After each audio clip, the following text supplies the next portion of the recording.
Berbahagia sekali pada siang hari ini kita dapat bersama-sama berkumpul di setiap Panyasika yang sangat megah ini, yang nyaman untuk kita melaksanakan puja bakti.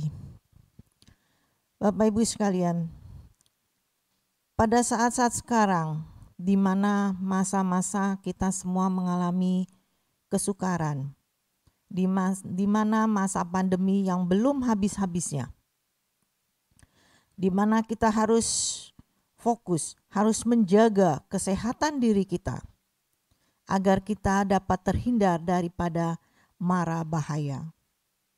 Nah, sekarang bagaimana kita dapat menghindari mara bahaya tersebut? Tentu saja banyak caranya,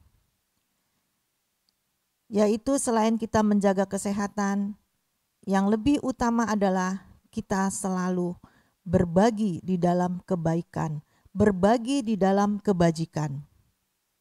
Maka pada hari ini saya mengambil tema bersatu melangkah dalam kebajikan.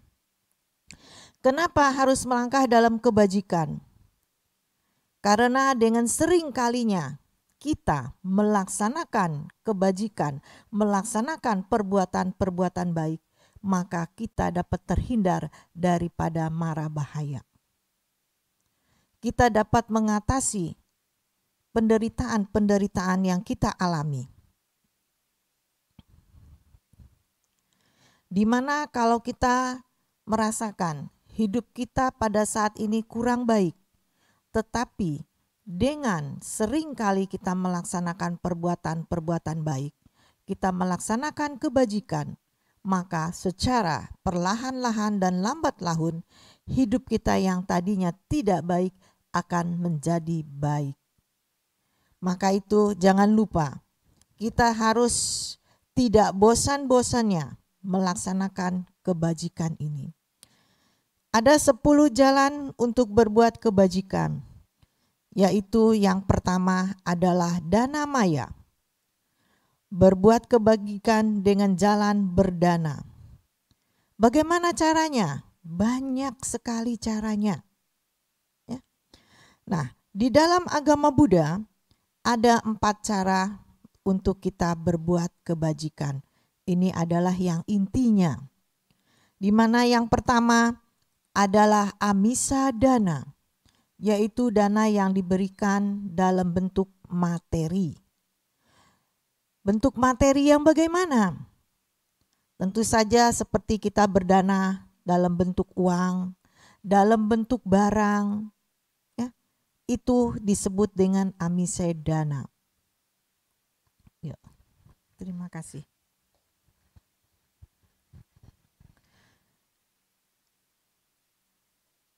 Yaitu dalam bentuk uang yang paling gampang. Ya.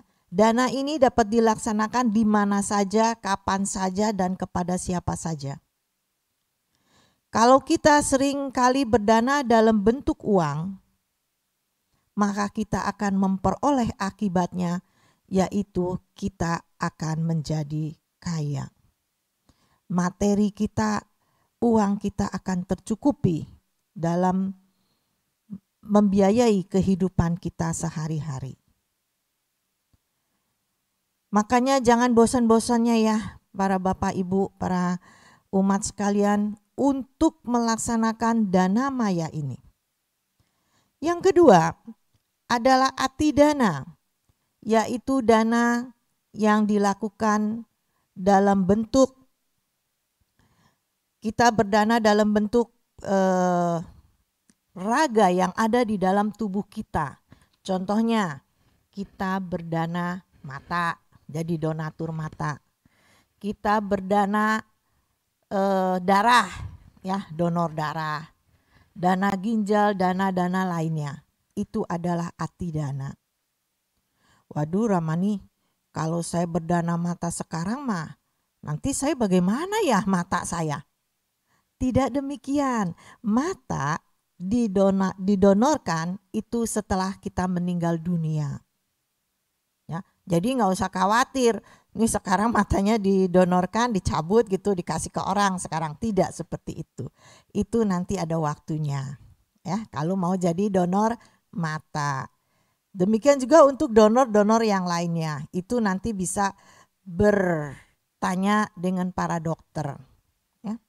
Yang ketiga yaitu mahati dana. Mahati dana ini adalah dana yang diberikan dalam bentuk jiwa raga. Ya. Contohnya para pahlawan yang membela negara. Ya.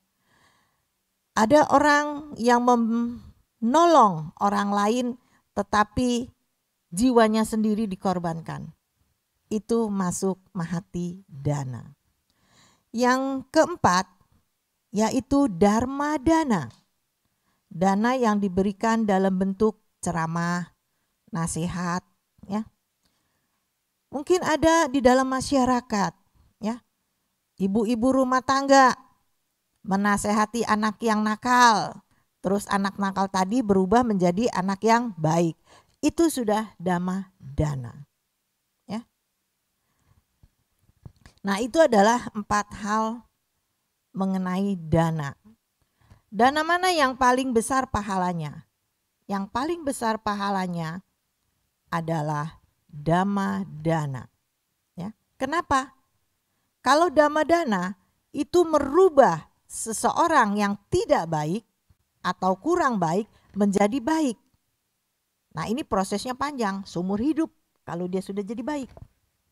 Tapi kalau dana-dana yang lain mungkin hanya berlaku sementara. Ya.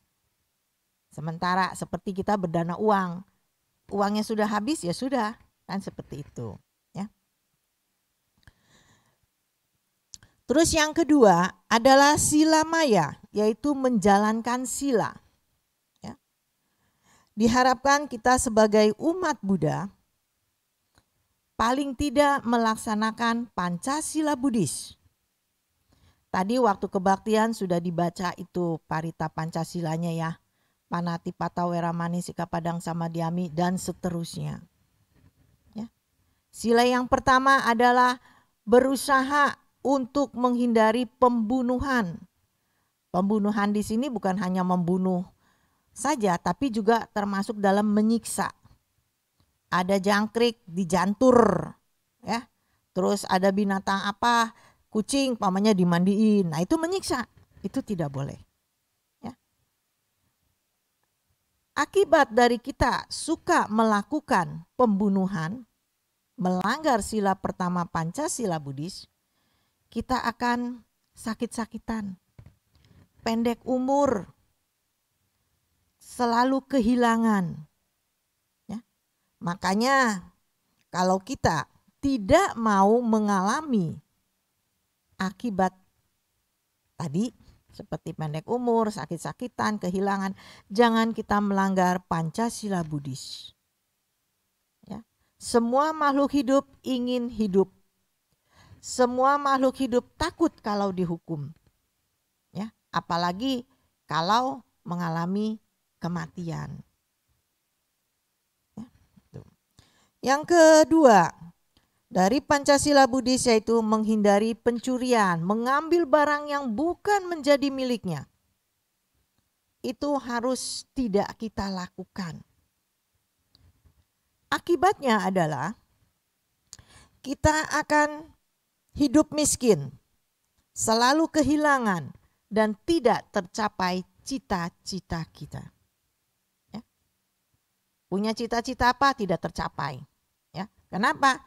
Karena sering melanggar sila kedua, yaitu mencuri, mengambil barang yang bukan menjadi haknya. Yang ketiga, yaitu menghindari perzinahan. Menghindari melakukan perbuatan yang tidak susila. Termasuk juga berselingkuh, ya itu termasuk di dalamnya. Nah, akibatnya kalau kita melakukan itu, melanggar sila ketiga adalah kelak kalau kita dilahirkan sebagai manusia kembali, kita akan menjadi waria. Ya. Atau nafsu seks kita itu tidak wajar, tidak normal. Ya. Bisa saja kita lahir umpamanya sebagai wanita, tapi nafsu seksnya bertentangan, berlawanan. Bukan senang dengan pria, tapi senangnya dengan cewek atau cowok dengan cowok, ya, atau dengan binatang dan sebagainya dan sebagainya. Jadi nafsu seksnya itu tidak wajar. Ya. Selain itu kita juga akan dibenci orang, tidak disukai. Ya. Masyarakat akan mengucilkan karena tentu takut, apalagi yang kaum wanita ya, takut kalau suaminya diambil orang. Ya. Dan sebaliknya. Makanya itu janganlah kita melaksanakan atau melakukan pelanggaran sila ketiga ini. Terus yang keempat, yaitu menghindari untuk berbohong. Ya. Berbicara yang tidak benar. Hidup ini harus jujur. Modal utama manusia adalah kejujuran. Kalau kita jujur, kita melangkah kemana saja, orang pasti akan bisa menerima kita. Oh, dia mah jujur, dia mah baik. Ya, percaya, dipercaya. Tapi kalau kita sering berbohong, maka orang tidak akan percaya. Ya. Orang kalau dideketin dengan orang yang tidak jujur, sudah merasa, aduh, dia mah ntar bohong lagi nih, tidak jujur. Susah melangkahnya. Orang yang sering kali melakukan satu kali kebohongan, maka dia akan selanjutnya berbohong, berbohong, dan berbohong. Menutupi kebohongan sebelumnya. Kenapa? Karena dia takut. Dia takut terbongkar. Sudah ada di dalam dirinya itu rasa takut. Makanya kita jangan berbohong. Modal utama hidup adalah kejujuran. Kalau kita jujur, kemana saja kita melangkah pasti diterima. Apa akibatnya tidak jujur? Jelas yang pertama, tidak dipercaya orang. Yang kedua, mulutnya bau busuk. Jadi kalau kita ngomong nih jarak beberapa ini aja deket saja, sudah mulutnya mengeluarkan bau yang tidak sedap. Makanya cobalah kita hidup jujur. Walaupun mungkin dengan kejujuran itu kita akan mengalami kepahitan, tetapi lebih baik jujur sekarang daripada nanti. Sepandai-pandainya orang menyimpan bau busuk, menyimpan kebohongan, pasti suatu hari akan terbongkar. Ya, jadi jangan tidak jujur. Selain itu yang kelima, menghindari minuman atau makanan yang menimbulkan ketagihan. Ya. Banyak sekali di dalam masyarakat ada mengalami sedikit masalah gundah gulana. Ya. Kalau orang bilang galau nih, hatinya lagi galau. Gimana menghilangkan galau? Lari dia, kemana? Ke minuman-minuman keras. Ya. Ke barang-barang yang terlarang, narkoba dan sebagainya dan sebagainya. Mereka beranggapan dengan melakukan ini, saya bisa menghilangkan kegalauan hati saya. Apa benar seperti itu? Mungkin benar untuk sementara. Ya, saat dia memakai itu, menggunakan minuman itu, dia akan terlena, lupa. nyaman, hatinya tenang. Tapi begitu dia tersadar, kegalauannya akan muncul kembali. Ya. Bukan demikian caranya menghilangkan kegalauan hati. Ya. Itu dengan nanti yang ketiga tuh. Ya. Nah, apa akibatnya kalau kita melakukan perbuatan itu? Kita akan hilang kewaspadaan. Ya, tadi diterjemahkan juga udah dibacakan tuh, ya. Kewaspadaannya akan lemah. Terus kita bisa dengan kewaspadaan yang lemah melakukan perbuatan-perbuatan yang tercela. Juga tidak disukai oleh masyarakat. Ya. Kalau mungkin dari zaman dulu sampai sekarang mungkin masih sama kali. Tidak ada orang tua yang mau menikahkan anak gadisnya dengan pemuda yang pemabuk, penjudi, ya, yang suka selingkuh, nggak ada yang mau. Makanya jangan kita melanggar sila daripada Pancasila Buddhis. Ya. Nah, Pancasila Buddhis ini dapat kita lakukan dengan baik kalau kita mempunyai rasa hiri dan ottappa. Hiri adalah rasa malu untuk berbuat jahat. Jadi kalau mau berbuat jahat kita malu. Ya. Ottappa adalah takut akan akibat daripada perbuatan jahat kita. Terus yang ketiga, bahwana maya, yaitu dengan jalan meditasi agar batin kita bisa terjaga. Ya. Seperti tadi saya bilang, kalau orang galau gimana? Ya meditasi. Ya. Paling tidak kita melaksanakan meditasi samatha bhawana supaya batin tenang, tidak galau lagi. Kalau vipassana itu mencapai pandangan terang. Ya, ini udah lebih tinggi kalau vipassana. Paling tidak kita kalau yang masih biasa pemula samatha bhawana supaya tenang. Ibarat kopi itu kalau diaduk dia kacau tuh, galau hatinya, diantepin. Yang bubuk-bubuknya turun ke bawah, tinggal yang air bersih tenang. Nah, kita seperti itu. Laksanakan meditasi. Yang keempat, apacayana maya, yaitu dengan jalan rendah hati, tidak sombong. Ya. Jadi orang kita harus mengikuti cara air. Mengalir dari atas ke bawah, bukan sebaliknya. Kalau kita mempunyai jabatan,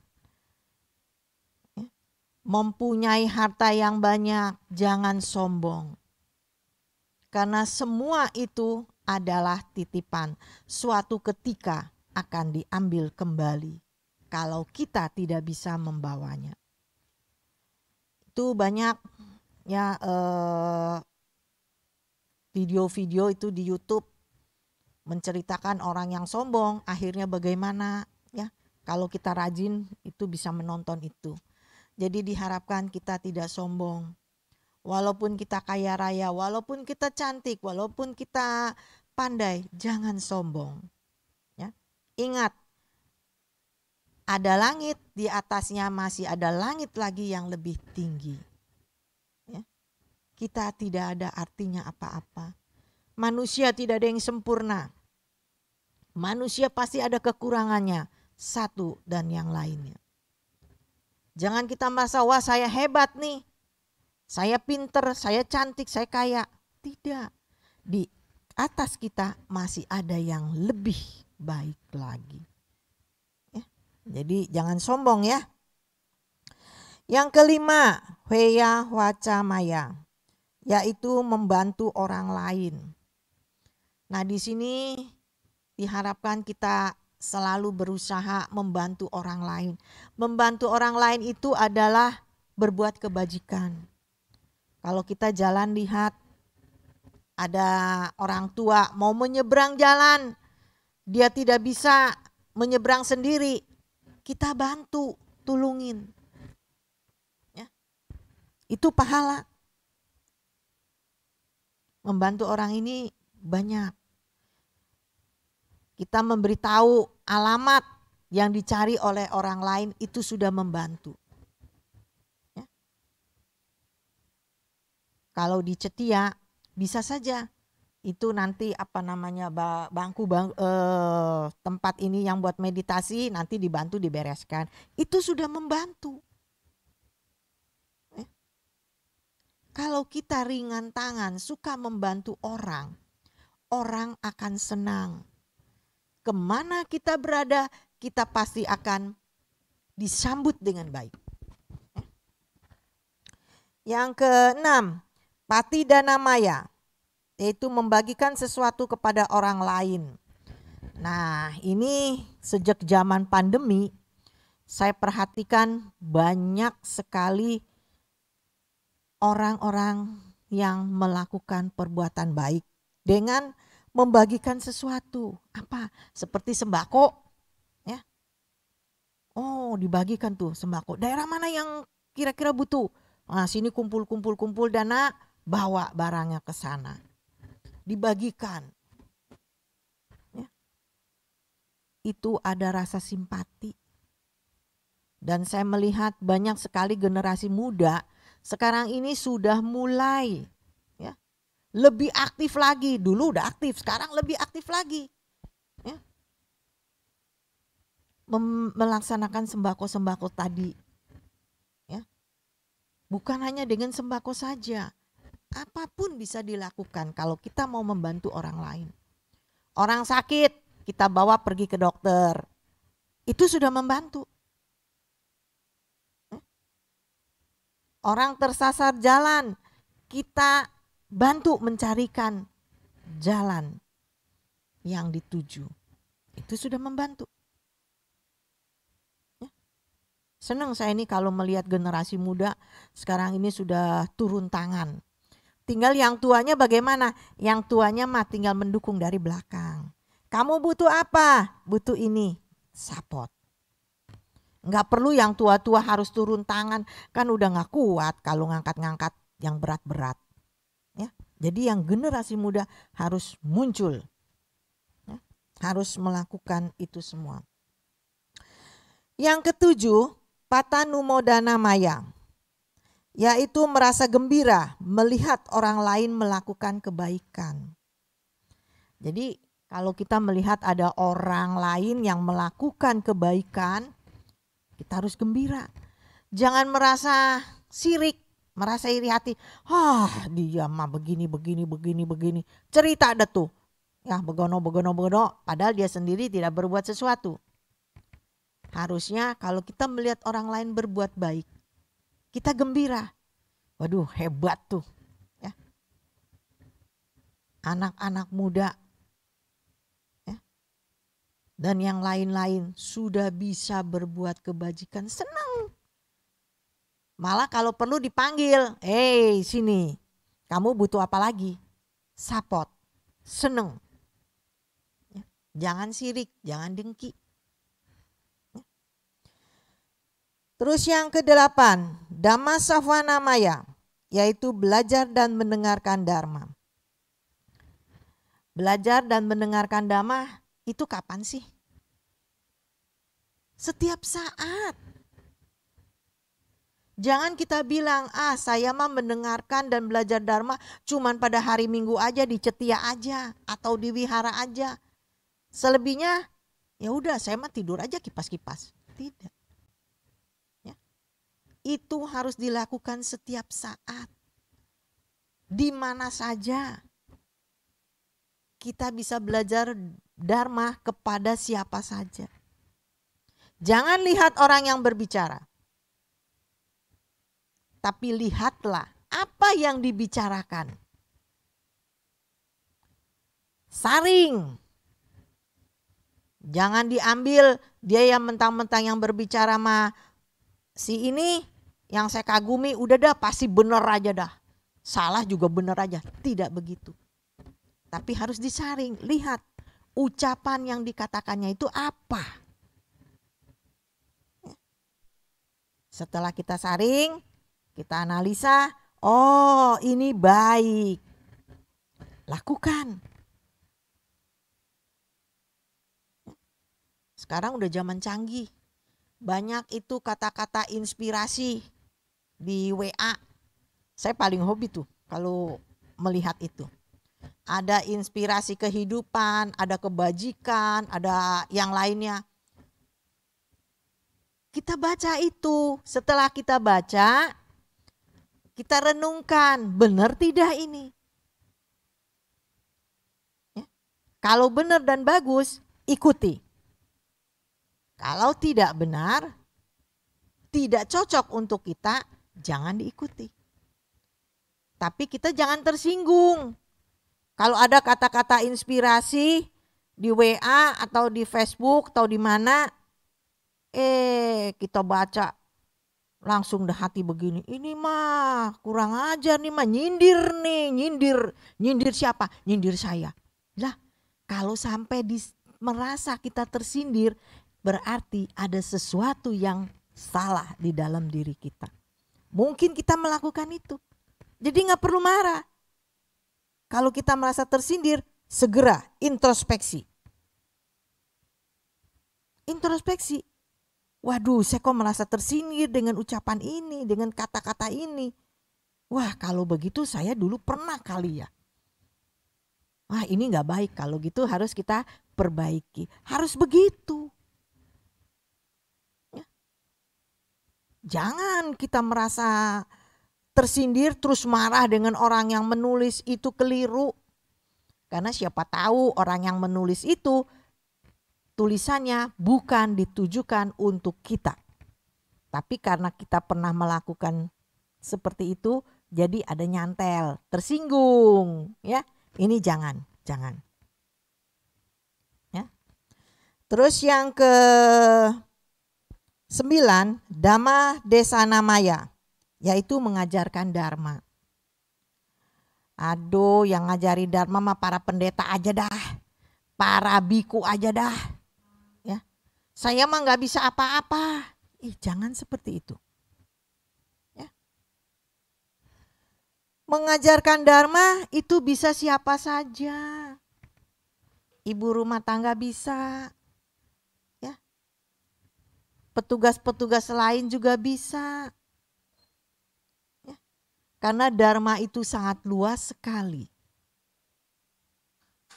Buddha sendiri mengatakan, ya, dharma yang saya ajarkan itu bukanlah hanya segenggam saja, tapi masih banyak. Yang saya ajarkan ini baru segenggam. Yang lainnya masih banyak, masih luas. Dan perlu dikaji lagi.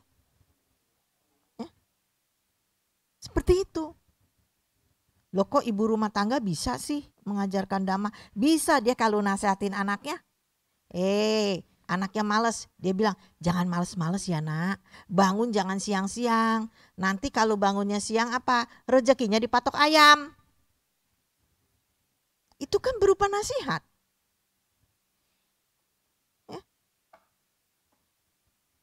Anak gadis dinasihatin, jangan duduk di depan pintu. Nanti berat jodoh. Sebenarnya kalau dia duduk di depan pintu, kan ngalingin orang jalan. Susah orang mau jalan. Ya, cuman orang tua dulu tuh pinter. Jadi supaya diikuti, dia bilang, jangan duduk depan pintu nak, nanti berat jodoh. Ya kalau anak gadis, ya takut kan kalau berat jodoh. Gitu ya. Jadi kita harus introspeksi pada diri kita. Ya, ibu-ibu siapapun juga bisa mengajarkan dharma. Ya. Terus yang ke-10, dituyukama, yaitu pandangan yang benar. Ya, kita harus mempunyai pandangan yang benar, jangan punya pandangan yang salah.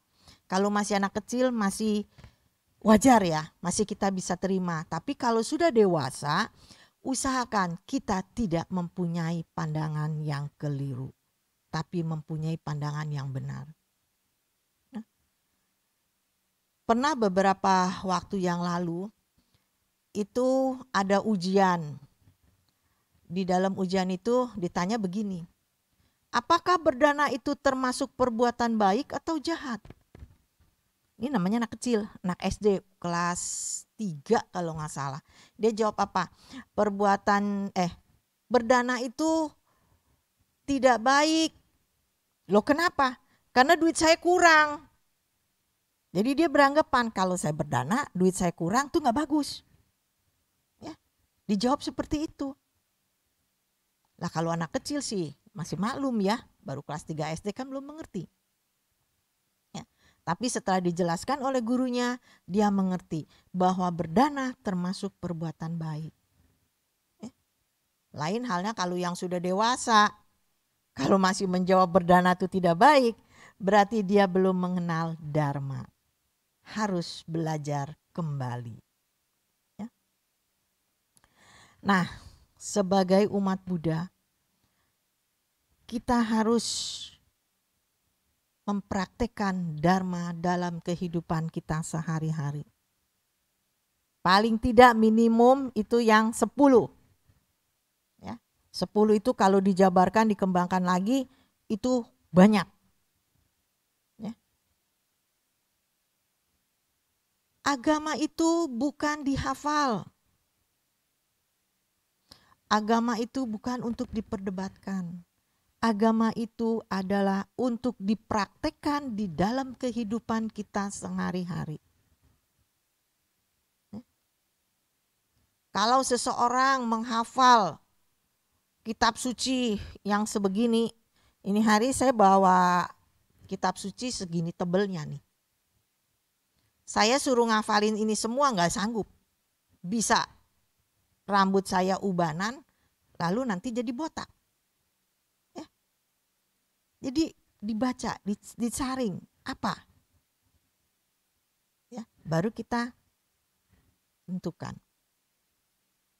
Yang penting adalah prakteknya, bukan menghafal kitab suci. Maka saya kalau menganjurkan pada orang, nggak mau yang dalam-dalam, udah praktekin aja, paling tidak Pancasila Buddhis dipraktekkan dalam kehidupan sehari-hari dengan benar, itu sudah bagus. Bisa lebih dari itu, lebih bagus.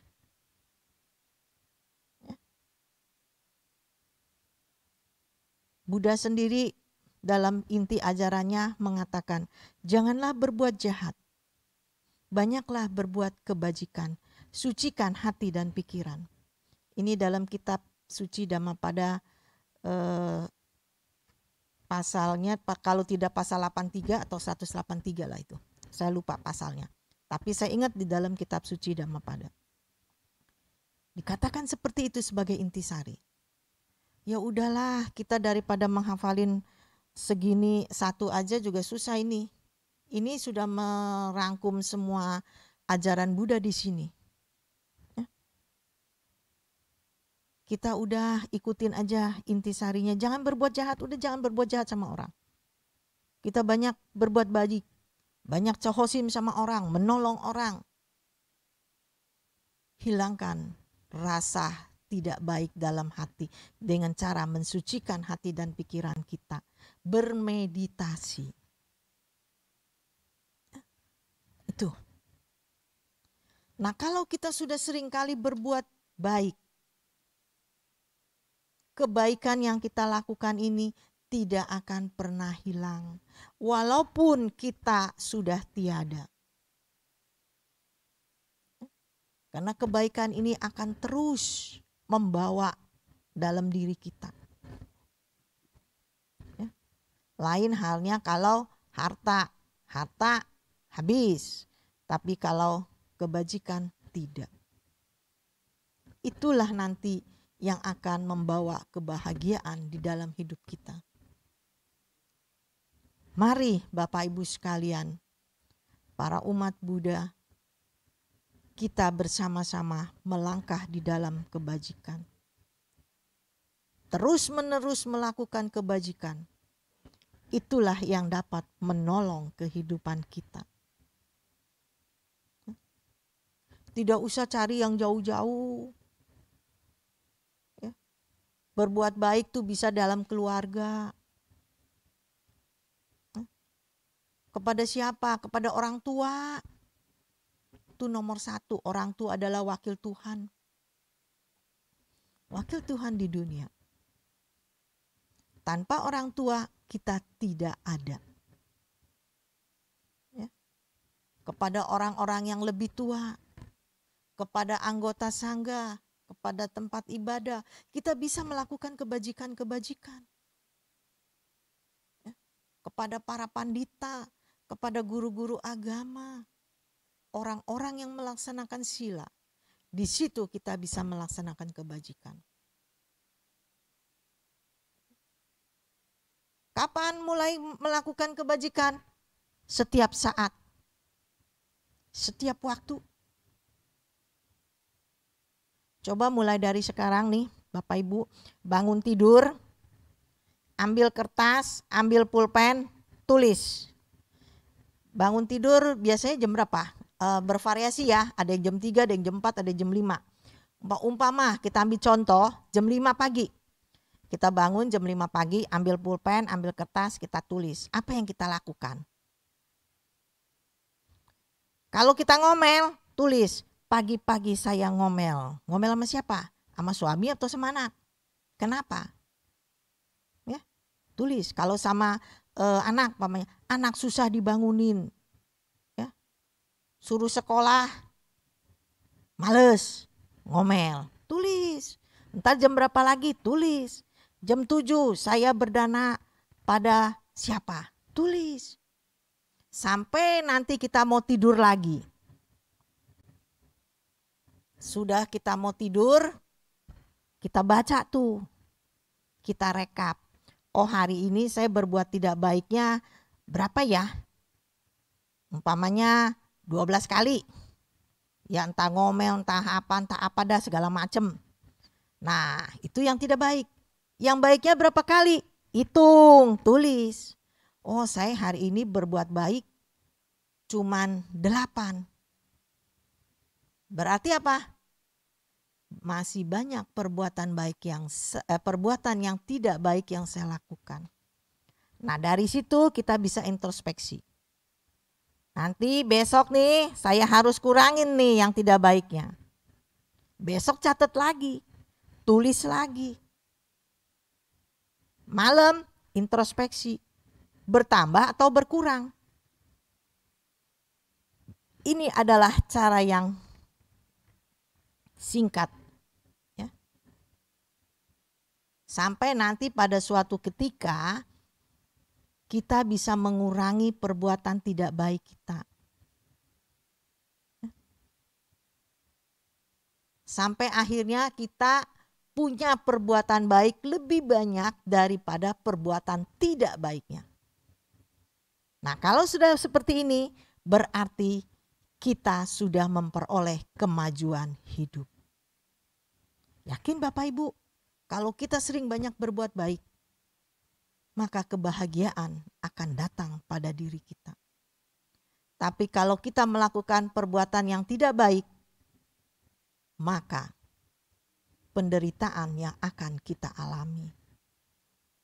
Jangan kalau sudah penderitaan datang, kita ngeluh. Ya, di mana Tuhan ya? Kok saya hidupnya menderita? Jangan. Penderitaan atau kebahagiaan yang kita alami adalah akibat daripada perbuatan kita. Mau bahagia, banyak berbuat baik.